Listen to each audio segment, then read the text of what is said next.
ಶಂಕರಂ ಶಂಕರಾಚಾರ್ಯಂ ಕೇಶವಂ ಬಾದರಾಯಣಂ ಸೂತ್ರಭಾಷ್ಯಕೃತೌ ವಂದೇ ಭಗವಂತೌ ಪುನಃ ಪುನಃ ಶ್ರುತಿ ಸ್ಮೃತಿ ಪುರಾಣಾನಾಂ ಆಲಯಂ ಕರುಣಾಲಯಂ ನಮಾಮಿ ಭಗವತ್ಪಾದ ಶಂಕರಂ ಲೋಕಶಂಕರಂ. ಆತ್ಮೀಯ ವೇದಾಂತಿಗಳೇ, ನಾವು 3ನೇ ಅಧ್ಯಾಯದ ಮೊದಲನೆಯ ಪಾದದಲ್ಲಿ ಜನನ ಮರಣ ಚಕ್ರವನ್ನು ನೋಡಿದೆವು. ಕೊನೆಯ ಸೂತ್ರದಲ್ಲಿ 19ನೇ ಸೂತ್ರದಲ್ಲಿ ಯೋನೇಹೇ ಶರೀರಂ ಅನ್ನೋ ಕೊನೆಯ ಸೂತ್ರ ನೋಡಿದೆವು. ಇದು 19ನೇ ಸೂತ್ರ ಆಗಿತ್ತು. ಅಂದರೆ 3ನೇ ಅಧ್ಯಾಯದ ಮೊದಲನೇ ಪಾದದ 27ನೇ ಸೂತ್ರ ಅಂತ ಆಗಿತ್ತದು. ಒಟ್ಟು 319 ಸೂತ್ರಗಳು ಅಲ್ಲಿಗೆ ಮುಗಿಯುತ್ತೆ. ಅಲ್ಲಿ ಆ ಕೊನೆಯ ಸೂತ್ರದಲ್ಲಿ ನಾವು ಏನು ಹೇಳಿದೆವು ಅಂದರೆ, ಹೇಗೆ ಮನುಷ್ಯನು ಮತ್ತು ತಾಯಿಯ ವೀರ್ಯ ರೂಪದಿಂದ ಹೆಣ್ಣಿನ ಯೋನಿಯಲ್ಲಿ ಸೇರಿ ಮತ್ತೆ ಮರುಜನ್ಮವನ್ನು ಪಡೆಯುತ್ತಾನೆ ಅಂತ ನಾವು ಹೇಳಿದೆವು. ಈಗ ಮುಂದುವರಿದು 3ನೇ ಪಾದದಲ್ಲಿ 2ನೇ ಅಧ್ಯಾಯ ಏನು ಹೇಳುತ್ತೆ ಅನ್ನೋದನ್ನು ನಾವು ನೋಡಿದ್ದಾಗ, ನಮಗೆ ಎಲ್ಲಿಯವರೆಗೆ ನಾವಿರುವ, ಅಂದರೆ ಜೀವಾತ್ಮನಾದ ನಾನು ಇರುವ, ಇಲ್ಲಿಂದ ನಾನು ಅಂದರೆ ಯಾರು ಅಂದರೆ, ನಾನು ಅಂದರೆ ಜೀವಾತ್ಮ ಅಂತ ತಿಳ್ಕೊಂಡಿದ್ದೇವೆ. ಹಾಗಾಗಿ ನಾನು ಅನ್ನೋ ಜೀವಾತ್ಮನಾದ ನಾನು ಇರುವ ಸ್ಥಿತಿಯು ನಿರ್ಬಂಧಿತ ಯಾತನಾಮಯವಾದ ಸ್ಥಿತಿಯಾಗಿದೆ ಎಂದು ಅರಿವಿಗೆ ಬರುವುದಿಲ್ಲವೋ ಮತ್ತು ಈ ಬಂಧನದಿಂದ ಬಿಡುಗಡೆ ಹೊಂದಬೇಕೆಂಬ ಅರಿವು ಉಂಟಾಗುವುದಿಲ್ಲವೋ ಅಲ್ಲಿಯ ತನಕ ನಾವು ಮಾಯೆಯಲ್ಲಿ ಬಂಧಿತರಾಗಿದ್ದೇವೆ ಎಂದು ತಿಳಿದುಕೊಳ್ಳಬೇಕು. ಅಂದರೆ ಈ ಮಾಯೆ ಅನ್ನೋದು, ಅದಕ್ಕೆ ಶ್ರೀಕೃಷ್ಣ ಪರಮಾತ್ಮ ಭಗವದ್ಗೀತೆಯಲ್ಲಿ ಹೇಳ್ತಾನೆ, ಮಮ ಮಾಯಾ ದುರತ್ಯಯ ಅಂತ. ಈ ಮಾಯೆಯ ಬಂಧನಕ್ಕೊಳಗಾದ ಜೀವರಿಗೆ ತಾನು ಬಂಧನದಲ್ಲಿದ್ದೇನೆ ಎನ್ನುವ ವಿಚಾರವೇ ಗೊತ್ತಾಗುವುದಿಲ್ಲ. ಹಾಗಾಗಿ ಅವನು ಮೋಕ್ಷ ಬೇಕು ಅನ್ನುವ ಅಪೇಕ್ಷೆಯನ್ನು ಪಡುವುದಿಲ್ಲ. ಹಾಗಾಗಿ ಜನನ ಮರಣ ಚಕ್ರದಲ್ಲಿ ನಿರಂತರವಾಗಿ ಓಡಾಡುತ್ತಿರುವ ಈ ಜೀವಾತ್ಮನಾದ ನಾನು ಇನ್ನು ಮುಂದೆ ಹೀಗೆ ಓಡಾಡಬಾರದು, ಈ ಓಡಾಟವನ್ನು ನಿಲ್ಲಿಸಬೇಕು, ಮತ್ತು ಈ ಮರುದೇಹವನ್ನು ಹೊಂದಬಾರದು ಅನ್ನುವ ಜ್ಞಾನ ಎಲ್ಲಿಯ ತನಕ ಬರುವುದಿಲ್ಲವೋ ಅಲ್ಲಿಯ ತನಕ ನಾವು ಮಾಯೆಯಲ್ಲೇ ಇದ್ದೇವೆ ಅಂತ ತಿಳ್ಕೊಳ್ಬೇಕು. ಹಾಗಾದರೆ ಏನು ಹೇಳ್ದ ಹಾಗಾಯಿತು? ಯಾರು ಮಾಯೆಯಿಂದ ಹೊರಗೆ ಬಂದಿರ್ತಾನೋ ಅವನಿಗೆ ಮಾತ್ರ ಮೋಕ್ಷದ ಅಪೇಕ್ಷೆಯು ಉಂಟಾಗುತ್ತದೆ ಅಂತ. ನಾವು ನಿಜವಾಗಿಯೂ ಈ ಜನ್ಮ ಮರಣ ಚಕ್ರದಲ್ಲಿ ಹೊರಗೆ ಬರಬೇಕಾದರೆ ಜನ್ಮ ಮರಣ ರಹಿತನಾದ ಭಗವಂತನ ಆಶ್ರಯ ಪಡೆಯಬೇಕು ಅಂತ ಮೊದಲಿಂದಾಗಿ ಈ ಪಾದ ಹೇಳುತ್ತೆ. ಅಂದರೆ ಹೇಗಪ್ಪ ಇದು? ಆಯಿತು, ಜನನ ಮರಣ ಚಕ್ರದಿಂದ ಹೊರಗೆ ಬರಬೇಕು. ಬರೋದು ಹೇಗೆ ಅಂದರೆ, ಇದು ಸ್ಪಷ್ಟವಾಗಿ ಹೇಳುತ್ತೆ, ಜನನ ಮರಣ ಚಕ್ರವೇ ಇಲ್ಲದ ಭಗವಂತನ ಕರುಣೆಗೆ ಪಾತ್ರರಾದರೆ ಮಾತ್ರ, ಭಗವಂತನ ಆಶ್ರಯವನ್ನು ಪಡೆದರೆ ಮಾತ್ರ ನಾವು ಜೀವರಾದ ನಾವು ಸಹ ಈ ಚಕ್ರದಿಂದ ಹೊರಗೆ ಬರಲು ಸಾಧ್ಯವಿದೆ ಅನ್ನುತ್ತಾ ಈ 3ನೇ ಪಾದದ 3ನೇ ಅಧ್ಯಾಯದ 2ನೇ ಪಾದ ಶುರುವಾಗತ್ತೆ. ಇದು ಇಲ್ಲಿ ಉಪಾಸನೆಯ ಮಹತ್ವವನ್ನು ಸಹ ಸಾಕಷ್ಟು ಹೇಳ್ತದೆ. ಉಪಾಸನೆ ಮಾಡುವಂತಹ ಜೀವನು ಯಾರು ಅಂತ ಮೊದಲನೇ ಪ್ರಶ್ನೆ ಇಲ್ಲಿ ಬರೋದು. ಉಪಾಸನೆ ಮಾಡ್ತಾರಲ್ಲ, ಆ ಜೀವನು ಯಾರು? ಹಾಗೂ ಈ ಜೀವನು ಯಾರನ್ನು, ಅಂದರೆ ಯಾವ ದೇವರನ್ನು ಉಪಾಸನೆ ಮಾಡುತ್ತಾನೆ? ಆ ಈಶ್ವರ ಭಗವಂತ ಯಾರು ಎಂಬುದೇ ಈ ಪಾದದ ಮುಖ್ಯವಾದ ಪ್ರಶ್ನೆಯಾಗಿದೆ. ಮುಖ್ಯವಾದ ಪ್ರಶ್ನೆ ಇದೇ ಆಗಿದೆ. 3ನೇ ಅಧ್ಯಾಯದ 2ನೇ ಪಾದದ ಮುಖ್ಯವಾದ ಪ್ರಶ್ನೆ ಹಾಗಾದರೆ ಏನು? ಉಪಾಸನೆ ಅಂದರೆ ಏನು? ಯಾವ ದೇವರನ್ನು ಉಪಾಸನೆ ಮಾಡಬೇಕು? ಈ ಜೀವನು ಯಾರನ್ನು ಉಪಾಸನೆ ಮಾಡಿದರೆ ಅದರಿಂದ ಮೋಕ್ಷವನ್ನು ಪಡೀಲಿಕ್ಕೆ ಸಾಧ್ಯ? ಮುಂತಾದ ಪ್ರಶ್ನೆಗಳೊಂದಿಗೆ ಈ ಪಾದವು ಶುರುವಾಗತ್ತೆ. ಮುಖ್ಯವಾಗಿ ನಾವಂತ ಅರ್ಥ ಮಾಡಿಕೊಳ್ಬೇಕು. ಉಪಾಸನೆಯಿಂದ ಮೋಕ್ಷವೂ ಸಾಧ್ಯ ಇಲ್ಲ, ಆದರೆ ಉಪಾಸನೆಯಿಂದ ಚಿತ್ತಶುದ್ಧಿ ಸಾಧ್ಯ. ಉಪಾಸನೆಗಳಿಂದ ಚತುರ್ಮುಖ ಬ್ರಹ್ಮಲೋಕದವರೆಗೆ ಹೋಗಲಿಕ್ಕೆ ಸಾಧ್ಯ. ಆದರೆ ಮೋಕ್ಷವನ್ನು ಪಡೆಯಬೇಕಾದ್ರೆ ಜ್ಞಾನವನ್ನೇ ಹೊಂದಬೇಕು ಅಂತ ಮೂಲಭೂತವಾಗಿ ನಮಗೆ ಗೊತ್ತಿರಬೇಕು. ನೋಡಿ, ಮೊದಲನೇ ಸೂತ್ರ ಹೇಳುತ್ತೆ, ಸಂಧ್ಯೆ ಸೃಷ್ಟಿರಾಹಿ. ಈಗ ಮೊದಲನೇ ಸೂತ್ರ ಕನಸಿನ ಬಗ್ಗೆ, ಜಾಗೃತ ಸ್ಥಿತಿಯ ಬಗ್ಗೆ, ಮುಂತಾದ ಸ್ಥಿತಿಗಳ ಬಗ್ಗೆ ಮಾತಾಡುತ್ತೆ. ಕನಸಿನಲ್ಲಿ, ಜಾಗೃತ ಸ್ಥಿತಿಯಲ್ಲಿ ನಾವು ನೋಡುವ ಅನೇಕ ವಸ್ತುಗಳನ್ನು ನೋಡಿ, ಕನಸಿನಲ್ಲಿ ಜಾಗೃತ ಸ್ಥಿತಿಯಲ್ಲಿ ನೋಡುವ ಅನೇಕ ವಸ್ತುಗಳನ್ನು ನಾವು ಕನಸಿನಲ್ಲಿ ನೋಡ್ತೇವೆ. ಸ್ವಪ್ನಾವಸ್ಥೆಯಲ್ಲಿ ಜೀವಾತ್ಮನು ಬೇರೆಯದಾದ ಜಗತ್ತನ್ನು ಸೃಷ್ಟಿಸಿಕೊಂಡು, ಸ್ವಪ್ನಾವಸ್ಥೆಯಲ್ಲಿ ಬೇರೆಯಾದ ಜಗತ್ತನ್ನು ಸೃಷ್ಟಿ ಮಾಡಿಕೊಳ್ಳೋದು ಯಾರು ಅಂದರೆ ಜೀವನು. ಸ್ವಪ್ನಾವಸ್ಥೆಯಲ್ಲಿ ಜೀವನು ಬೇರೆಯೇ ಆದ ಒಂದು ಜಗತ್ತನ್ನು ಸೃಷ್ಟಿಸಿಕೊಂಡು ಸುಖ ದುಃಖಗಳನ್ನು ಅನುಭವಿಸುತ್ತಾನೆ ಮತ್ತು ತನ್ನ ವಾಸನೆಗಳಿಗೆ ಅಂದರೆ ಸಂಸ್ಕಾರಗಳಿಗೆ ಅನುಗುಣವಾಗಿ ಹೊಸ ದೇಹಗಳನ್ನು ಸೃಷ್ಟಿಸುತ್ತಾನೆ ಮತ್ತು ಕನಸಿನ ಸಮಯದಲ್ಲಿ ಅವುಗಳೆಲ್ಲವೂ ನಿಜವೆಂದು ಅಲ್ಲಿ ಅನುಭವಪೂರ್ವಕವಾಗಿ ತಿಳಿದುಕೊಳ್ಳುತ್ತಾನೆ. ಬೃಹದಾರಣ್ಯಕ ಉಪನಿಷತ್ತು ಮತ್ತು ಪ್ರಶ್ನೋಪನಿಷತ್ತುಗಳಲ್ಲಿ ಆ ಕನಸಿನ ಸೃಷ್ಟಿಯು ಜೀವಕೃತವಾಗಿದೆ, ಜೀವನಿಂದಲೇ ಮಾಡಲ್ಪಟ್ಟದ್ದಾಗಿದೆ ಎಂದು ಹೇಳುತ್ತಾರೆ. ಇಲ್ಲಿ ಕನಸಿನ ಅಂದರೆ, ಈಗ ಈ ಪದದಲ್ಲಿ ಮೊದಲನೇದಾಗಿ ಹೇಳ್ತಾರೆ, ಕನಸಿನ ಬಗ್ಗೆ ಹೇಳ್ತಾರೆ. ಪ್ರತಿಯೊಬ್ಬ ಮನುಷ್ಯನು, ಪ್ರತಿಯೊಂದು ಜೀವವು ನಿದ್ದೆ ಮಾಡಿದಾಗ ಕನಸನ್ನು ನೋಡುತ್ತದೆ. ಆ ಕನಸು ಯಾರ ಸೃಷ್ಟಿ ಅಂದರೆ ಆ ಕನಸು ಜೀವನ ಸೃಷ್ಟಿಯೇ ಆಗಿದೆ ಅಂತ ಮೊದಲನೇದಾಗಿ ಅರ್ಥ ಮಾಡಿಕೊಳ್ಬೇಕು ಅಂತ ಹೇಳ್ತಾರೆ. ಆ ಕನಸಲ್ಲಿ ಬರುವ ಸುಖ ದುಃಖಗಳನ್ನು, ಆ ಕನಸು ಹೇಗೆ ಬರುತ್ತೆ ಅಂದರೆ ಆ ಜೀವನ ವಾಸನೆಗಳಿಗೆ, ಸಂಸ್ಕಾರಗಳಿಗೆ ಅನುಗುಣವಾಗಿ ಕನಸು ಬರುತ್ತೆ ಮತ್ತು ಆ ಸಂಸ್ಕಾರಗಳಿಗೆ ಅನುಗುಣವಾಗಿ ಆ ಜೀವನು ಕನಸಿನಲ್ಲಿ ಹೊಸ ದೇಹಗಳನ್ನು, ತನಗೆ ಬೇಕಾದ ದೇಹಗಳನ್ನು ತಾನೇ ಸೃಷ್ಟಿಸಿಕೊಳ್ಳುತ್ತಾನೆ ಅನ್ನುತ್ತಾ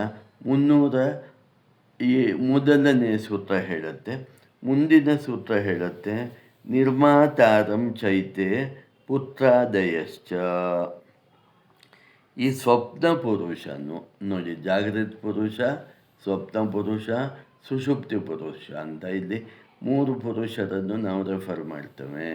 ಅಂದರೆ ಜಾಗೃತ ಸ್ಥಿತಿ, ಸ್ವಪ್ನ ಸ್ಥಿತಿ ಮತ್ತು ಸುಷುಪ್ತಿ ಸ್ಥಿತಿ, ಈ 3 ಸ್ಥಿತಿಗಳ ಬಗ್ಗೆ ನಮಗೆ ಗೊತ್ತಿದ್ದಾಗ ಈ ಸ್ವಪ್ನ ಪುರುಷನು ತನ್ನ ವಾಸನೆಗಳಿಗೆ ಅನುಸಾರವಾಗಿ ತನ್ನ ಜಗತ್ತನ್ನು ಸೃಷ್ಟಿಸಿಕೊಳ್ಳುತ್ತಾನೆ ಅಂತ ಹಿಂದಿನ ಸೂತ್ರದಲ್ಲಿ ನೋಡಿದ್ದೆವು. ಹೇಗೆಂದರೆ, ಈ ಸ್ವಪ್ನ ಪುರುಷನು ತನ್ನ ಈಡೇರದ ಬಯಕೆಗಳ ಅನುಸಾರವಾಗಿ ತನ್ನ ಜಗತ್ತನ್ನು ಸೃಷ್ಟಿಸಿಕೊಳ್ಳುತ್ತಾನೆ. ಅಂದರೆ ಜೀವನಿಗೆ ಅನೇಕ ಆಸೆಗಳು, ಬಯಕೆಗಳು ಇರ್ತವೆ. ಅನೇಕ ಆಸೆಗಳು ಈಡೇರೋದಿಲ್ಲ. ಆ ಆಸೆಗಳು ಮನಸ್ಸಿನಲ್ಲಿ ಸಂಸ್ಕಾರಗಳಾಗಿ ಉಳಿಯುತ್ತೆ. ಆ ಆಸೆಗಳಿಗಾಗಿ, ಆ ಆಸೆಗಳನ್ನು ತೀರಿಸಿಕೊಳ್ಳುವುದಕ್ಕಾಗಿ ಜೀವನು ಕನಸಿನಲ್ಲಿ ತನ್ನದೇ ಒಂದು ಜಗತ್ತನ್ನು ಸೃಷ್ಟಿ ಮಾಡಿಕೊಂಡು ತನ್ನದೇ ಆದ ಒಂದು ದೇಹವನ್ನು ಸೃಷ್ಟಿ ಮಾಡಿಕೊಳ್ಳುತ್ತಾನೆ. ಆಸೆಗಳು, ತೀರದ ಆಸೆಗಳು ಇರುವುದರಿಂದ ಈ ಸ್ವಪ್ನ ಸೃಷ್ಟಿಯನ್ನು ಜೀವನು ಮಾಡುತ್ತಾನೆ. ಹೀಗೆ ಜೀವನಿಗೆ ಉಂಟಾದ ಈ ಸ್ವಪ್ನ ಸ್ಥಿತಿಯು ನಿಜವೇ ಅಥವಾ ಸುಳ್ಳೇ ಅನ್ನೋದು ಮುಂದಿನ ಪ್ರಶ್ನೆ.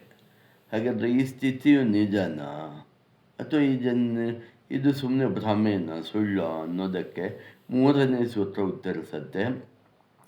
ಮಾಯಾ ಮಾತ್ರಂತು ಕಾತ್ಸ್ನೇ ನಾನಭಿವ್ಯಕ್ತ ಸ್ವರೂಪತ್ವಾತ್. ಜೀವನಿಂದ ಸ್ವಪ್ನದಲ್ಲಿ ಆಗುವ ಎಲ್ಲ ಸೃಷ್ಟಿಯು ಮಾಯಾ ಮಾತ್ರವಾಗಿದೆ, ಇದು ನಿಜವಲ್ಲ ಅಂತ ಈ ಸೂತ್ರ ಹೇಳುತ್ತೆ.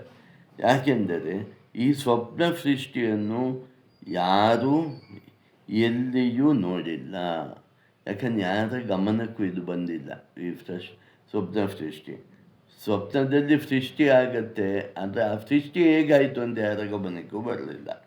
ಪ್ರಶ್ನೋಪನಿಷತ್ತಿನಲ್ಲಿ ಏನು ಹೇಳ್ತಾರೆ ಅಂದರೆ, ಸ್ವಪ್ನವೆಂದರೆ ಜಾಗೃತ ಸ್ಥಿತಿಯಲ್ಲಿ ಏನನ್ನು ನೋಡಿರುತ್ತೇವೆಯೋ, ಅನುಭವಿಸಿರುತ್ತೇವೆಯೋ, ಮತ್ತು ಜಾಗೃತ ಸ್ಥಿತಿಯಲ್ಲಿ ಏನನ್ನು ನೋಡಿಲ್ಲವೋ, ಏನನ್ನು ಅನುಭವಿಸಿಲ್ಲವೋ ಅವುಗಳೆಲ್ಲ ಒಂದಕ್ಕೊಂದು ಸಂಬಂಧವಿಲ್ಲದಂತೆ ನಾವು ಕನಸಿನಲ್ಲಿ ನೋಡುತ್ತೇವೆ. ಅಂದರೆ ಇಲ್ಲಿ ಯಾವ ಸಂಬಂಧವೂ ಇರೋಲ್ಲ ಅಂತ. ನಾವು ಜಾಗೃತ ಸ್ಥಿತಿಯಲ್ಲಿ ನೋಡಿದ್ದೇ ಕನಸಲ್ಲಿ ಬರುತ್ತೆ ಅಂತ ಹೇಳಲಿಕ್ಕಾಗೋಲ್ಲ, ನೋಡಿದ್ದೇ ಬರಬಾರ್ದು ಅಂತಲೂ ಇಲ್ಲ. ಹಾಗಾಗಿ ಇದಕ್ಕೆ ಯಾವುದೇ ರೀತಿಯ ಸ್ಪಷ್ಟವಾದ ನಿಲುವು ಏನೂ ಇಲ್ಲ. ಹಾಗಾಗಿ ಕನಸು ಎಂದರೆ ಕನಸಿನಲ್ಲಿ ಜೀವಾತ್ಮನಿಂದ ಸೃಷ್ಟಿಸಲ್ಪಟ್ಟ ಪ್ರಪಂಚ, ಇದು ನಿಜವಲ್ಲ ಅಂತ ತಿಳ್ಕೊಳ್ಬೇಕು. ಇದನ್ನು, ಈ ಕನಸುಗಳನ್ನು ಪರಮಾತ್ಮನೇ ಸೃಷ್ಟಿಸಿದ್ದು. ಹಾಗೆ ಮಾಡಿರುವ ಉದ್ದೇಶ ಏನು? ಹಾಗಾದರೆ ಪರಮಾತ್ಮನೇ ಸೃಷ್ಟಿಸಿದ್ದು ಅಂದರೆ ಹಾಗೆ ಯಾಕೆ ಪರಮಾತ್ಮ ಸೃಷ್ಟಿಸಿದ್ದಾನೆ ಅಂದರೆ, ಇದಕ್ಕೆ ಉತ್ತರ, ಜೀವಾತ್ಮನು ತಾನು ಗಳಿಸಿರುವ ವಾಸನೆಗಳಲ್ಲಿ ಹಾಗೂ ಕರ್ಮಫಲಗಳನ್ನು ಅನುಭವಗಳನ್ನು ಕಳೆದುಕೊಳ್ಳಲು. ಅಂದರೆ ಜೀವಾತ್ಮನು ತಾನು ಅನೇಕ ವಾಸನೆಗಳನ್ನು ಪಡೆದುಕೊಂಡಿರುತ್ತಾನೆ. ಆ ವಾಸನೆಗಳನ್ನು ಕಳೆದುಕೊಳ್ಳಲು ಮತ್ತು ತಮ್ಮ ಕರ್ಮಫಲಗಳನ್ನು ಕಳೆದುಕೊಳ್ಳಲು ಈ ಕನಸನ್ನು ಭಗವಂತನೇ ಸೃಷ್ಟಿಸುತ್ತಾನೆ. ಜೀವಾತ್ಮನಿಗೆ ಸೃಷ್ಟಿಸಲು ಅನುಕೂಲನಾಗಿರುತ್ತಾನೆ. ಹಾಗಾಗಿ ಜೀವನು ಸ್ವಪ್ನ ಕಾಲದಲ್ಲಿ ಅನುಭವಿಸುವ ಸುಖ ದುಃಖಗಳ ಮೂಲಕ ವಾಸನಾಕ್ಷಯ ಉಂಟಾಗುತ್ತದೆ. ಆದುದರಿಂದ ಕನಸಿನಲ್ಲಿ ಜೀವನಿಂದ ಉಂಟಾದ ಸೃಷ್ಟಿಯು ನಿಜವಲ್ಲದಿದ್ದರೂ ಭಗವಂತನ ಮಧ್ಯಸ್ಥಿಕೆಯಲ್ಲಿ ಕನಸಿನಲ್ಲಿ ಉಂಟಾದ ಸುಖ ದುಃಖಗಳ ಅನುಭವಗಳಿಂದ ಆ ಜೀವನು ಒಳ್ಳೆಯ ಅಥವಾ ಕೆಟ್ಟ ಕರ್ಮಫಲವು ಕಳೆದು ಹೋಗುತ್ತದೆ. ಆದುದರಿಂದ ಕನಸನ್ನು ಎರಡು ರೀತಿಯಲ್ಲಿ ನಾವು ವಿವರಿಸಬಹುದು. ಹಾಗಾಗಿ ಕನಸನ್ನು ನಾವು ಎರಡು ರೀತಿಯಲ್ಲಿ ವಿವರಿಸಬಹುದು. ಒಂದು ಪಕ್ಷ ಜೀವನಿಂದ ಸೃಷ್ಟಿಸಲ್ಪಟ್ಟ ಸ್ವಪ್ನ ಸೃಷ್ಟಿಯು ಮಿಥ್ಯೆ, ನಿಜವಲ್ಲ ಅಂತ ನಾವು ಹೇಳಿದರೆ, ಶಾಸ್ತ್ರಗಳು ಹಾಗಲ್ಲ, ಕನಸುಗಳು ಮುಂದೆ ಸಂಭವಿಸುವ ಘಟನೆಗಳ ಮುನ್ಸೂಚನೆಯನ್ನು ಕೊಡುತ್ತವೆ ಎಂದು ಹೇಳುತ್ತವೆ. ಇದನ್ನು ನಂಬುವುದು ಕಷ್ಟವಾದರೂ ಶಾಸ್ತ್ರಗಳು ಇದನ್ನು ಸ್ಪಷ್ಟವಾಗಿ ಹೇಳುತ್ತವೆ. ಅಷ್ಟೇ ಅಲ್ಲ, ಕನಸುಗಳ ಬಗ್ಗೆ ಸಂಶೋಧನೆ ಮಾಡಿದವರು ಸಹ ಇದನ್ನೇ ಹೇಳುತ್ತಾರೆ. ಛಾಂದೋಗ್ಯ ಉಪನಿಷತ್ತಿನಲ್ಲಿ ಹೀಗೆ ಬರುತ್ತದೆ, ಯಾವಾಗ ಒಬ್ಬ ಮನುಷ್ಯನು ತಾನು ಇಚ್ಛೆಪಟ್ಟ ಹೆಣ್ಣನ್ನು ಕನಸಿನಲ್ಲಿ ನೋಡಿದರೆ ಜಾಗೃತ ಸ್ಥಿತಿಯಲ್ಲಿ ಅವನ ಎಲ್ಲ ಕಾಮನೆಗಳು ಫಲಿತವಾಗುತ್ತವೆ ಅಂತ ಛಾಂದೋಗ್ಯ ಉಪನಿಷತ್ತು ಹೇಳುತ್ತೆ. ಇತರೆಯ ಆರಣ್ಯದಲ್ಲಿ ಹೀಗೆ ಹೇಳಿದೆ, ಏನೆಂದರೆ, ಯಾರಾದರೂ ಕನಸಿನಲ್ಲಿ ಕಪ್ಪು ಬಣ್ಣದಲ್ಲಿರುವ ಮನುಷ್ಯನನ್ನು ನೋಡಿದರೆ, ಕಪ್ಪು ಬಣ್ಣದ ಹಲ್ಲಿರುವ ಮನುಷ್ಯನನ್ನು ನೋಡಿದರೆ ಅವನ ಮರಣವು ಶೀಘ್ರದಲ್ಲೇ ಸಂಭವಿಸುತ್ತದೆ ಎಂದು ತಿಳಿದುಕೊಳ್ಳಬೇಕು ಅಂತ ಹೇಳುತ್ತೆ. ಹಾಗಾಗಿ ಮುಂದೆ ಬರಬಹುದಾದಂತಹ ಕೆಲವು ಘಟನೆಗಳು ಕನಸಿನಲ್ಲಿ ಮುನ್ಸೂಚನೆಯಾಗಿ ಕಂಡುಬರುತ್ತವೆ ಅಂತ ಹೇಳ್ತಾರೆ. ಹಾಗಾಗಿ ಕನಸು ಎಂಬುದು ಆ ಜೀವನ ವಾಸನೆಗಳಿಗೆ ಅನುಸಾರವಾಗಿ ಅವುಗಳು ಜೀವದ ಲಾಭಕ್ಕಾಗಿಯೇ ಪರಮಾತ್ಮನು ಸೃಷ್ಟಿಸಿದ್ದಾಗಿದೆ ಅಂತ ತಿಳ್ಕೊಳ್ಬೇಕು ಅಂತ. ಹಾಗಾದರೆ ಕನಸನ್ನು ಇಲ್ಲಿ ನೋಡಿ, ಹಾಗಾದರೆ ಮೊದಲು ನಾವು ಏನು ಹೇಳಿದೆವು, ಕನಸನ್ನು ಜೀವನು ತನ್ನ ಸಂಸ್ಕಾರಗಳಿಗೆ ಅನುಸಾರವಾಗಿ ಸೃಷ್ಟಿಸ್ತಾನೆ ಅಂತ ಹೇಳಿದೆವು. ಮತ್ತೇನು ಹೇಳ್ದೆವು, ಈ ಕನಸು ನಿಜವಲ್ಲ ಅಂತ ಹೇಳ್ದೆವು. ಆಮೇಲೆ ಏನು ಹೇಳ್ದೆವು, ಈ ಕನಸುಗಳು ಬರುವುದು ಭಗವಂತನೇ ಸೃಷ್ಟಿ ಮಾಡಿ ಜೀವನಿಗೆ ಕೊಡ್ತಾನೆ ಅಂತ. ಯಾಕೆ? ಅವನ ಕರ್ಮಗಳನ್ನು ಮತ್ತು ಸಂಸ್ಕಾರಗಳನ್ನು ಕಳೆದುಕೊಳ್ಳಲು ಅಂತ ನಾವು ಹೇಳಿದೆವು. ಮತ್ತು ಕನಸು ಪೂರ್ತಿ ಸುಳ್ಳು ಅಂದರೆ ಅವರು ಹೇಳ್ತಾರೆ, ಕನಸು ಪೂರ್ತಿ ಸುಳ್ಳಲ್ಲ, ಇದು ಮುನ್ಸೂಚನೆ, ಮುಂದೆ ಬರುವ ಘಟನೆಗಳ ಮುನ್ಸೂಚನೆಯನ್ನು ಕೊಡುತ್ತದೆ ಅಂತ ಹೇಳ್ತಾರೆ. ಇಲ್ಲಿ ಮುಖ್ಯವಾದ ಕೆಲವು ವಿಚಾರಗಳು ಏನೆಂದರೆ, ನೋಡಿ, ನಾವು ಕನಸಿನಲ್ಲಿ ದೇವರನ್ನಾಗಲಿ ಸನ್ಯಾಸಿಗಳನ್ನಾಗಲಿ ಸಾಧು ಸಂತರನ್ನಾಗಲಿ ನೋಡಿದರೆ ಅದು ಸುಳ್ಳಲ್ಲ ಅಂತ ತಿಳ್ಕೊಳ್ಬೇಕು.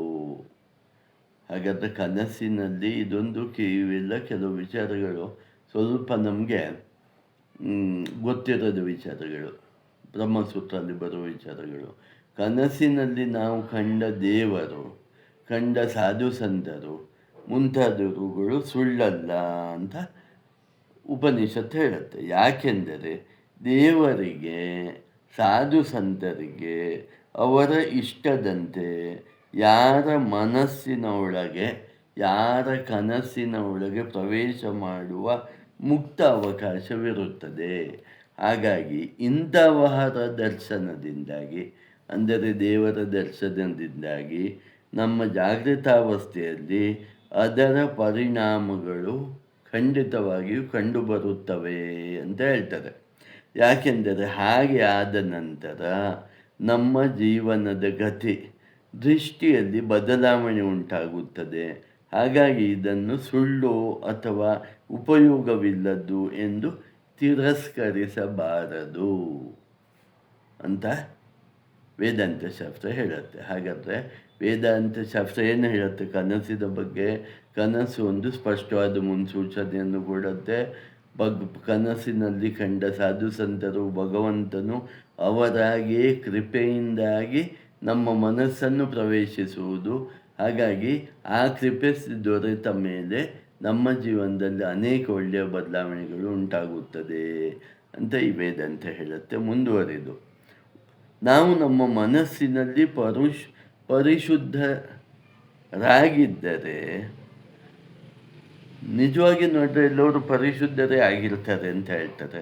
ಮತ್ತು ಆ ಪರಿಶುದ್ಧತೆಯನ್ನು ಸಾಕಷ್ಟು ಸಮಯದವರೆಗೆ ನಾವು ಕಾಪಾಡಿಕೊಳ್ಳಬಲ್ಲೆವಾದರೆ ನಮ್ಮ ಮನಸ್ಸಿನಲ್ಲಿ ಮುಂದೆ ಆಗುವ ಘಟನೆಗಳ ರಿಫ್ಲೆಕ್ಷನ್ ಉಂಟಾಗುತ್ತದೆ ಅಂತ ಹೇಳ್ತಾರೆ. ಅಂದರೆ ಏನು, ಮುಂದೆ ಏನಾಗತ್ತೆ ಅಂತ ನಮಗೆ ಗೊತ್ತಾಗತ್ತೆ ಅಂತ. ಯಾರಿಗೆ? ಪರಿಶುದ್ಧವಾದ ಮನಸ್ಸಿದ್ದವರಿಗೆ, ಚಿತ್ತಶುದ್ಧಿಯಾದವರಿಗೆ ಈ ಕನಸಿನ ಮೂಲಕ ಮುಂದೆ ನಡೆಯುವ ಘಟನೆಗಳ ಬಗ್ಗೆ ಅವಲೋಕನ ಉಂಟಾಗುತ್ತದೆ ಅಂತ ಹೇಳ್ತಾರೆ. ಮುಂದೆ ಬರುವ ಘಟನೆಗಳ ಚಿತ್ರಣ ಸಹ ನಮಗೆ ದೊರೆಯುತ್ತದೆ ಅಂತ ಈ ಸೂತ್ರ ಹೇಳ್ತಾ ಮುಂದುವರಿದು ಮುಂದಿನ ಸೂತ್ರ ಹೇಳುತ್ತೆ, ಸೂಚಕಶ್ಚ ಹಿ ಶ್ರುತೇರಾಚಕ್ಷತೆ. ಪರಮಾತ್ಮನಂತೆ ಜೀವನು ಸಹ ನಿತ್ಯ ಶಕ್ತನಾಗಿದ್ದರೆ ಭಗವಂತನಂತೆ ಜೀವನು ಯಾಕೆ ಸೃಷ್ಟಿ ಮಾಡಬಾರದು ಅಂತ. ಈಗ ಭಗವಂತನಿಗೂ ಜೀವಾತ್ಮನಿಗೂ ಯಾವುದೇ ವ್ಯತ್ಯಾಸವಿಲ್ಲದಿದ್ದರೆ ಭಗವಂತನೂ ನಿತ್ಯ, ಜೀವನೂ ನಿತ್ಯ. ಭಗವಂತನೂ ಶಕ್ತ, ಜೀವನೂ ಶಕ್ತ. ಹಾಗಿದ್ದರೆ ಪರಮಾತ್ಮ ಹೇಗೆ ಈ ಜಗತ್ತನ್ನು ಸೃಷ್ಟಿ ಮಾಡ್ತಾನೋ ಹಾಗೆಯೇ ಜೀವಾತ್ಮನು ಯಾಕೆ ಸೃಷ್ಟಿ ಮಾಡಬಾರ್ದು? ಭಗವಂತನೂ ಜಗತ್ತನ್ನೇ ಸೃಷ್ಟಿ ಮಾಡಿರುವಾಗ ಜೀವನು ಯಕ್ಕಶ್ಚಿತ್ ಒಂದು ಕನಸನ್ನು ಸೃಷ್ಟಿ ಮಾಡಲಿಕ್ಕಾಗೋದಿಲ್ವಾ ಅಂತ ಪ್ರಶ್ನೆ. ಅದಕ್ಕೆ ಮುಂದಿನ ಸೂತ್ರ ಉತ್ತರಿಸತ್ತೆ, ಹೇಳತ್ತೆ, ಪರಾಭಿಧ್ಯಾನಾತ್ತು ತಿರೋಹಿತಂ ತಥೋ ಹ್ಯಸ್ಯ ಬಂಧ ವಿಪರ್ಯಯಂ. ಹೌದು, ಈ ಪ್ರಶ್ನೆ ಸ್ವಲ್ಪ ಸರಿಯಾದ್ದೆ ಅಂತ ಹೇಳುತ್ತೆ. ಜೀವಾತ್ಮನಿಗೆ ಈಶ್ವರನ, ಅಂದರೆ ಭಗವಂತನ ಎಲ್ಲ ಗುಣಗಳು ಇವೆ.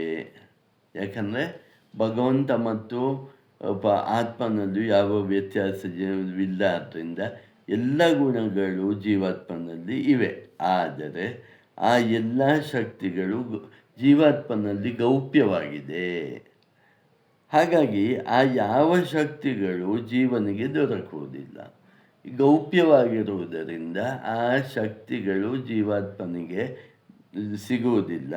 ಜೀವನು ಈ ಲೌಕಿಕ ಜಗತ್ತಿನ ವಿಷಯಗಳಲ್ಲಿ ತಲ್ಲೀನನಾಗಿರ್ತಾನೆ. ಹಾಗಾಗಿ ಯಾವಾಗ ಈ ಜೀವನು ನಿರಂತರವಾಗಿ ಭಗವಂತನ ವಿಷಯದಲ್ಲಿಯೇ ಮನಸ್ಸನ್ನು ಕೇಂದ್ರೀಕರಿಸುತ್ತಾನೋ ಆಗ ಮಾತ್ರ ತನ್ನ ಸ್ವಸ್ವರೂಪದಲ್ಲಿಯೇ ನಿರತನಾದರೆ, ಅಂದರೆ ಆತ್ಮಸ್ವರೂಪದಲ್ಲೇ ಆತನು ಸದಾಕಾಲ ನಿರತನಾದರೆ ಆವಾಗ ಬರೋ ಫಲಿತಾಂಶ ಏನು ಅಂದರೆ, ಆಗ ಅವನಲ್ಲಿ ಗೌಪ್ಯವಾಗಿರುವ ಎಲ್ಲ ಶಕ್ತಿಗಳು ಆ ಜೀವಾತ್ಮನಿಗೆ ದೊರಕುತ್ತವೆ. ಹೇಗೆ ಭಗವಂತನಲ್ಲಿ ಎಲ್ಲ ಶಕ್ತಿಗಳು ಕಂಡುಬರುತ್ತವೆಯೋ ಹಾಗೆ ಆ ಜೀವಾತ್ಮನಲ್ಲಿರುವ ಎಲ್ಲ ಶಕ್ತಿಗಳು ಕಂಡುಬರುತ್ತವೆ. ಆಗ ಆ ಜೀವಾತ್ಮನು ತನ್ನ ಮಿತಿಯಿಂದ ಬಂಧನದಿಂದ ಹೊರಗೆ ಬಂದು ಪೂರ್ಣ ಸ್ವತಂತ್ರನಾಗ್ತಾನೆ. ಹಾಗಾಗಿ ಈ ಸ್ವಪ್ನ ಸೃಷ್ಟಿಯನ್ನು ಜೀವನು ಪರಮಾತ್ಮನ ಸಹಾಯದಿಂದ ಮಾಡಬಲ್ಲನೇ ಹೊರತು ಸ್ವತಂತ್ರವಾಗಿ ಮಾಡಲು ಸಾಧ್ಯವಿಲ್ಲ. ಯಾಕಂದರೆ ಅವನ ಶಕ್ತಿ ಸುಪ್ತವಾಗಿರೋದ್ರಿಂದ. ಹಾಗಾಗಿ ಒಟ್ಟಾರೆಯಾಗಿ ಹೇಳುವುದು ಏನಂದರೆ, ಜೀವನು ಪರಮಾತ್ಮನ ಸ್ಮರಣೆಯಿಂದ ಆಧ್ಯಾತ್ಮಿಕ ಶಕ್ತಿಗಳನ್ನು ಪಡೆಯುತ್ತಾನೆ. ಹಾಗಾಗಿ ಆಧ್ಯಾತ್ಮಿಕ ಶಕ್ತಿಗಳನ್ನು ಪಡೆದರೆ ಜೀವಾತ್ಮ ಮತ್ತು ಪರಮಾತ್ಮನು ಮಾಡುವ ಸೃಷ್ಟಿಯಂತೆ ಜೀವಾತ್ಮನು ಸೃಷ್ಟಿಯನ್ನು ಮಾಡಬಲ್ಲ ಅಂತ. ಪೂರ್ಣ ಸೃಷ್ಟಿಯನ್ನು ಮಾಡಲಾರದಿದ್ದರೂ ನೀವು ಈ ಪ್ರಶ್ನೆಗೆ ಉತ್ತರವಾಗಿ ಸ್ವಪ್ನ ಸೃಷ್ಟಿಯನ್ನು ಮಾಡಬಲ್ಲನು ಅಂದರೆ ಮಾಡಬಲ್ಲ, ಖಂಡಿತವಾಗಿ. ಹಾಗಾದರೆ ಯಾಕೆ ಭಗವಂತನಲ್ಲಿರುವ ಗುಣಗಳು ಜೀವನದಲ್ಲಿ ಗೌಪ್ಯವಾಗಿ ಮುಚ್ಚಲ್ಪಟ್ಟಿವೆ ಅಂತ ಮುಂದಿನ ಪ್ರಶ್ನೆ. ಈಗ ನಾವು ಹಿಂದೆ ಏನು ಹೇಳಿದೆವು, ಭಗವಂತನಲ್ಲಿರುವ ಎಲ್ಲ ಗುಣಗಳು ಜೀವಾತ್ಮನಲ್ಲೂ ಇದೆ. ಹಾಗಾದರೆ ಜೀವಾತ್ಮದಲ್ಲಿ ಆ ಗುಣಗಳು ಗೌಪ್ಯವಾಗಿವೆ, ಮುಚ್ಚಲ್ಪಟ್ಟಿವೆ ಅಂತ ಹೇಳಿದ್ರಲ್ಲ, ಯಾಕದು ಅಂತ ಪ್ರಶ್ನೆ. ಅದಕ್ಕೆ ಮುಂದಿನ ಸೂತ್ರ ಉತ್ತರಿಸತ್ತೆ. ದೇಹ ಯೋಗಾದ್ವಾಸೋಪಿ, ಎಲ್ಲಿಯವರೆಗೆ ಜೀವನು ತನ್ನ ದೇಹದೊಂದಿಗೆ ತಾದಾಪ್ಯತೆಯನ್ನು ಹೊಂದಿರುತ್ತಾನೋ ಅಲ್ಲಿಯವರೆಗೆ ಈ ದೈವಶಕ್ತಿಗಳು ಅವನ ಮೂಲಕ ವ್ಯಕ್ತವಾಗುವುದಿಲ್ಲ. ನೋಡಿ, ಜೀವ ನಿಜವಾಗಿ ಅದರ ದೇಹ ಅಲ್ಲ. ಆದರೆ ಜೀವ ತಾನು ದೇಹ ಅಂತ ತಿಳ್ಕೊಳ್ತಾನೆ, ತಾನು ಮನಸ್ಸು ಅಂತ ತಿಳ್ಕೊಳ್ತಾನೆ. ಈ ಉಪಾಧಿಗಳನ್ನೇ ತಾನು ಅಂತ ತಿಳ್ಕೊಂಡಿರುವುದರಿಂದ ಆ ಜೀವನಲ್ಲಿರುವ ಶಕ್ತಿಗಳು ವ್ಯಕ್ತವಾಗುವುದಿಲ್ಲ, ಗೌಪ್ಯವಾಗಿರುತ್ತದೆ. ಆ ವ್ಯಕ್ತವಾಗಬೇಕಾದರೆ ಈ ಜೀವಾತ್ಮನು ತಾನು ದೇಹವಲ್ಲ, ತಾನು ಜೀವಾತ್ಮನೇ, ತಾನು ಪ್ರತ್ಯೇಗಾತ್ಮನೇ ಅನ್ನುವ ತಿಳುವಳಿಕೆಯನ್ನು, ಆತ್ಮಜ್ಞಾನವನ್ನು ಹೊಂದಿರಬೇಕು. ಹಾಗೆ ಹೊಂದಿದಾಗ ಈ ಎಲ್ಲ ಶಕ್ತಿಗಳು ಕಂಡುಬರುತ್ತವೆ. ಹಾಗಾಗಿ ನಾವು ಹೆಚ್ಚು ಹೆಚ್ಚು ದೇಹದ ಜೊತೆಗೆ ನಮ್ಮ ಗುರುತಿಸುವಿಕೆಯನ್ನು ಬಿಟ್ಟರೆ ಹೆಚ್ಚು ಹೆಚ್ಚು ದೈವಿಕರಾಗುತ್ತೇವೆ ಅಂತ ಇಲ್ಲಿ ಸೂತ್ರ ಹೇಳುತ್ತೆ. ಅಂದರೆ ಹಾಗಾಗಿ ನಾನು ದೇಹವಲ್ಲ ಅನ್ನೋ ಭಾವನೆ ನಮ್ಮಲ್ಲಿ ಸಂಪೂರ್ಣವಾಗಿ ಬಂದಾಗ ನಮ್ಮ ಜೀವನದಲ್ಲಿರುವ ಶಕ್ತಿಗಳು ತಮ್ಮ ಪ್ರದರ್ಶನವನ್ನು ಪಡಿಸಿಕೊಳ್ಳುತ್ತವೆ ಮತ್ತು ಅದು ಅವರಲ್ಲಿ ವ್ಯಕ್ತವಾಗಲಿಕ್ಕೆ ಶುರುವಾಗುತ್ತೆ, ಜೀವನದಲ್ಲಿ ವ್ಯಕ್ತವಾಗಿ ಶುರುವಾಗುತ್ತೆ. ಯೋಗಶಾಸ್ತ್ರವು ಇದನ್ನೇ ವಿಭೂತಿ ಅಂತ ಕರೆಯುತ್ತೆ. ಕೆಲವು ಜೀವಗಳು ವಿಭೂತಿಯನ್ನು ತೋರಿಸುತ್ತವೆ, ಅಂದರೆ ತಮ್ಮ ಸ್ವಸ್ವರೂಪವನ್ನು ಕಂಡುಕೊಂಡಾಗ ಜೀವನದಲ್ಲಿರುವ ಅಪಾರ ಗುಣಗಳು ವ್ಯಕ್ತವಾಗುತ್ತವೆ. ಹಾಗಾಗಿ ಶಾಸ್ತ್ರಗಳು ನಮಗೆ ಹೆಚ್ಚು ಹೆಚ್ಚಾಗಿ ಚಿತ್ತಶುದ್ಧಿಯನ್ನು ಮಾಡಿಕೊಳ್ಳಬೇಕು ಅಂತ ಬೋಧಿಸುತ್ತವೆ. ಆತ್ಮೀಯ ಮಿತ್ರರೇ, ಇಲ್ಲಿಗೆ ಸ್ವಪ್ನಾವಸ್ಥೆಯ ವಿಷಯ ಮುಗಿಯುತ್ತದೆ. ಈ ಸೂತ್ರದೊಂದಿಗೆ ಸ್ವಪ್ನಾವಸ್ಥೆಯ ವಿಷಯ ಮುಗಿಯುತ್ತದೆ. ಇಲ್ಲಿಂದ ಮುಂದೆ ಸುಷುಪ್ತಿ ಅವಸ್ಥೆಯ ವಿಷಯ ಪ್ರಾರಂಭವಾಗುತ್ತೆ. ಉಪನಿಷತ್ತುಗಳು ಸುಷುಪ್ತಿ ಅವಸ್ಥೆಯಲ್ಲಿ ಜೀವಾತ್ಮನು ಪರಬ್ರಹ್ಮನ ಜೊತೆಗೆ ಒಂದಾಗುತ್ತಾನೆ ಅಂತ ಹೇಳ್ತವೆ. ಎಲ್ಲ ಉಪನಿಷತ್ತುಗಳು ಏನು ಹೇಳ್ತವೆ? ಸುಷುಪ್ತಿಯ ಸಮಯದಲ್ಲಿ ಜೀವಾತ್ಮನು ಪರಮಾತ್ಮನೊಂದಿಗೆ ಒಂದಾಗುತ್ತಾನೆ ಅಂತ ಘೋಷಿಸ್ತವೆ. ಪ್ರಶ್ನೆ: ಹಾಗಾದರೆ ಸುಷುಪ್ತಿ ಸ್ಥಿತಿಯಲ್ಲಿ ಜೀವಾತ್ಮನಿಗೆ ಜ್ಞಾನೋದಯ ಅಂದರೆ ರಿಯಲೈಸೇಷನ್ ಆಗುತ್ತದೋ? ಅಂದರೆ ಅದಕ್ಕೆ ಉತ್ತರವಾಗಿ ಹೇಳ್ತಾರೆ, ಇಲ್ಲ. ಸುಷುಪ್ತಿ ಸ್ಥಿತಿಯಲ್ಲಿ ಜೀವಾತ್ಮನು ಪರಮಾತ್ಮನೊಂದಿಗೆ ಒಂದಾದರೂ ಜ್ಞಾನೋದಯದ ಅರಿವು, ರಿಯಲೈಸೇಷನಿಂದ ಅರಿವು ಆ ಜೀವಾತ್ಮನಿಗೆ ಉಂಟಾಗುವುದಿಲ್ಲ ಅಂತ ಹೇಳ್ತಾರೆ. ಮುಂದಿನ ಸೂತ್ರ ಇದರ ಬಗ್ಗೆ ಹೇಳುತ್ತೆ: ತದಭಾವೋ ನಾಡೀಶು ತಶ್ರುತೆ ರಾತ್ಮನಿ ಚ. ನಿದ್ರೆಯು ಮುಗಿಯಿತು, ನಿದ್ರೆಯಿಂದ ಎದ್ದೆವು, ಆದರೆ ಜೀವಾತ್ಮನು ಇನ್ನೂ ಜಾಗೃತಾವಸ್ಥೆಗೆ ಬರಲಿಲ್ಲ. ಅಂದರೆ ಈ ಮಧ್ಯದ ಸಂದರ್ಭದಲ್ಲಿ ದೇಹದಲ್ಲೆಲ್ಲ ಹರಡಿರುವ ನಾಡಿಗಳಲ್ಲಿ ಜೀವಾತ್ಮನು ಇರುತ್ತಾನೆ. ಅಂದರೆ ಗಾಢ ನಿದ್ದೆ, ಸುಷುಪ್ತಿ ಮುಗಿದು ನಾವು ಎಚ್ಚರಗೊಳ್ಳುವ ಸ್ಥಿತಿ. ಪೂರ್ತಿ ಎಚ್ಚರಗೊಂಡೂ ಇಲ್ಲ, ಪೂರ್ತಿ ನಿದ್ದೆಯೂ ಮುಗಿದಿಲ್ಲ. ಆಗ ಜೀವಾತ್ಮನು ದೇಹದಲ್ಲಿರುವ ನಾಡಿಗಳಲ್ಲಿ ಇರುತ್ತಾನೆ ಅಂತ ಈ ಸೂತ್ರ ಹೇಳುತ್ತೆ. ಜೀವಾತ್ಮನು ಸುಷುಪ್ತಿ ಸ್ಥಿತಿಯನ್ನು ಅನುಭವಿಸುತ್ತಿರುವಾಗ ಅವನು ಏನನ್ನು ಅವನಿಗೆ ಯಾವುದೇ ತಿಳುವಳಿಕೆ ಇರೋದಿಲ್ಲ. ಸುಷುಪ್ತಿ ಸ್ಥಿತಿಯಲ್ಲಿ ಜೀವಾತ್ಮನಿಗೆ ಯಾವುದೇ ರೀತಿಯ ತಿಳುವಳಿಕೆ ಇರುವುದಿಲ್ಲ. ಅದಕ್ಕೆ ಸುಷುಪ್ತಿ ಸ್ಥಿತಿಯನ್ನು ಅಜ್ಞಾನದ ಅವಸ್ಥೆ ಅಂತ ಹೇಳ್ತಾರೆ. ಜೀವನು ಪರಬ್ರಹ್ಮ ಪರಮಾತ್ಮನಲ್ಲಿ ಒಂದಾಗಿದ್ದಾನೆ ಅನ್ನುವ ಜ್ಞಾನ ಜೀವನಿಗೆ ಇರುವುದಿಲ್ಲ, ಮತ್ತು ಯಾವುದೂ ಗೊತ್ತಿರುವುದಿಲ್ಲ, ಬೇರೆ ಏನೂ ಗೊತ್ತಿರುವುದಿಲ್ಲ.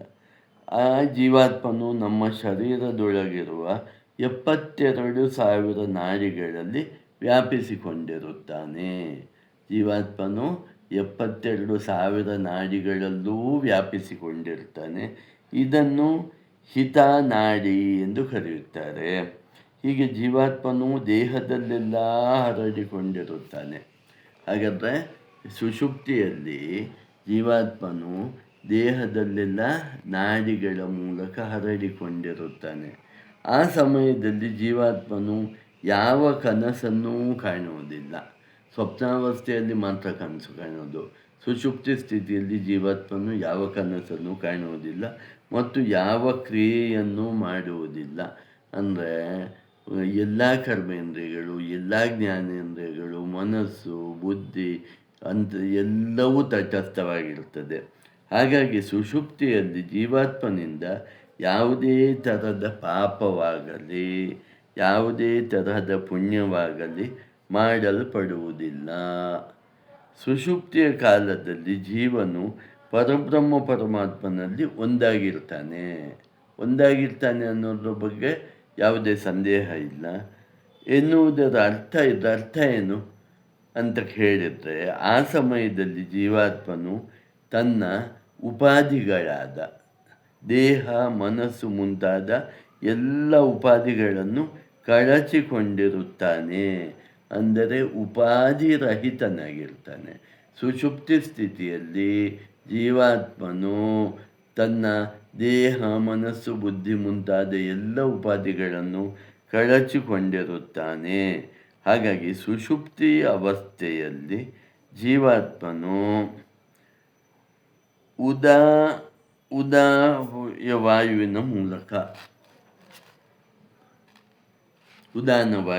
ಮೂಲಕ ತೇಜಸ್ಸಿಗೆ ಒಳಗಾಗಿರುತ್ತಾನೆ.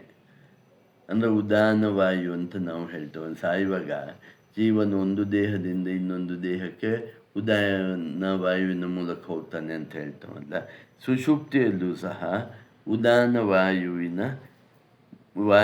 ತೇಜಸ್ಸಿಗೊಳಗಾಗಿರ್ತಾನೆ. ಅಂದರೆ ಅದರ ಪ್ರಭಾವಕ್ಕೆ ಒಳಗಾಗ್ತಾನೆ.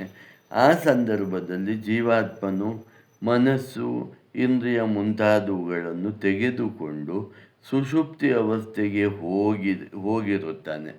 ಮನಸ್ಸು, ಇಂದ್ರಿಯ ಇವುಗಳನ್ನೆಲ್ಲ ಕಳಚಿಕೊಂಡು ಸುಷುಪ್ತಿ ಅವಸ್ಥೆಗೆ ಹೋಗಿರುತ್ತಾನೆ ಮತ್ತು ಯಾವುದೇ ಕನಸನ್ನು ಕಾಣುವುದಿಲ್ಲ. ಹಾಗಾಗಿ ಜೀವಾತ್ಮನು ಸುಷುಪ್ತಿ ಜನಿತ ಸುಖವನ್ನು ಅನುಭವಿಸುತ್ತಾ ಇರುತ್ತಾನೆ. ಹೀಗೆ ಸುಷುಪ್ತಿ ಅವಸ್ಥೆಯ ಬಗ್ಗೆ 2 ವಿಚಾರ ಇದೆ. ಮುಂದೆ ಈ ಸುಷುಪ್ತಿ ಅವಸ್ಥೆಯ ಬಗ್ಗೆ ನೋಡಿ, ಇದು ಎಷ್ಟು ದೀರ್ಘವಾಗಿ ಹೇಳ್ತಾರೆ. 2 ವಿಚಾರ ಇದೆ ಅಂತ ಹೇಳ್ತಾರೆ. ಮೊದಲನೇದು, ಜೀವಾತ್ಮನು ಎಲ್ಲ ಉಪಾಧಿಗಳಿಂದ ಹೊರತಾಗಿ ನಾಡಿಗಳಲ್ಲಿ ಇರುತ್ತಾನೆ. ಹಾಗಾಗಿ ಸುಷುಪ್ತಿಯಲ್ಲಿ ಜೀವಾತ್ಮನು ತನ್ನ ಎಲ್ಲ ಉಪಾಧಿಗಳನ್ನು ಕಳ್ಚಿಕೊಂಡಿರ್ತಾನೆ. ದೇಹದ, ಮನಸ್ಸಿನ, ಬುದ್ಧಿಯ, ಅಂತಃಕರಣದ ಎಲ್ಲ ಉಪಾಧಿಗಳನ್ನು ಕಳ್ಚಿಕೊಂಡಿರ್ತಾನೆ. ಕರ್ಮೇಂದ್ರಿಯ, ಜ್ಞಾನೇಂದ್ರಿಯ, ಮನಸ್ಸು ಎಲ್ಲವೂ ಸ್ಥಗಿತವಾಗಿರುತ್ತದೆ. ಈ ಜೀವಾತ್ಮನು ದೇಹದಲ್ಲಿರುವ 72,000 ನಾಡಿಗಳಲ್ಲಿ ಸಂಚರಿಸ್ತಾ ಇರ್ತಾನೆ. ಹಾಗಾಗಿ ಜೀವಾತ್ಮನು ಸುಷುಪ್ತಿ ಸ್ಥಿತಿಯಲ್ಲಿ ಆನಂದವನ್ನು ಅನುಭವಿಸುತ್ತಾ ಇರುತ್ತಾನೆ. ಇನ್ನು ಕೆಲವು ಉಪನಿಷತ್ತುಗಳಲ್ಲಿ ಕೆಲವು ಉದಾಹರಣೆ ಹೇಳ್ತಾರೆ. ಉದಾಹರಣೆಗೆ ಬೃಹದಾರಣ್ಯಕ ಮುಂತಾದ ಉಪನಿಷತ್ತುಗಳಲ್ಲಿ ಸುಷುಪ್ತಿ ಅವಸ್ಥೆಯಲ್ಲಿ ಪರಮಾತ್ಮನು ಹೃದಯದಲ್ಲಿರುತ್ತಾನೆ ಅಂತ ಹೇಳ್ತಾರೆ. ಈ ಕೆಲವು ಉಪನಿಷತ್ತುಗಳಲ್ಲಿ ಕೆಲವು ಥರ ಹೇಳ್ತಾರೆ. ಬೃಹದಾರಣ್ಯಕ ಉಪನಿಷತ್ತಲ್ಲಿ ಹೇಳ್ತಾರೆ, ಸುಷುಪ್ತಿಯಲ್ಲಿ ಜೀವಾತ್ಮನು ಅಥವಾ ಪರಮಾತ್ಮನು ಹೃದಯದಲ್ಲಿರುತ್ತಾನೆ ಅಂತ ಹೇಳ್ತಾರೆ. ಆದರೆ ಛಾಂದೋಗ್ಯ ಉಪನಿಷತ್ತಲ್ಲಿ ಜೀವಾತ್ಮನು ಇಡೀ ಶರೀರದಲ್ಲಿ ವ್ಯಾಪಿಸಿಕೊಂಡಿರ್ತಾನೆ ಎಂದು ಹೇಳ್ತಾರೆ. ಈಗ ಪ್ರಶ್ನೆ, ಇದರಲ್ಲಿ ಯಾವುದು ಸರಿ? ಯಾವುದನ್ನು ತಗೊಳ್ಬೇಕು?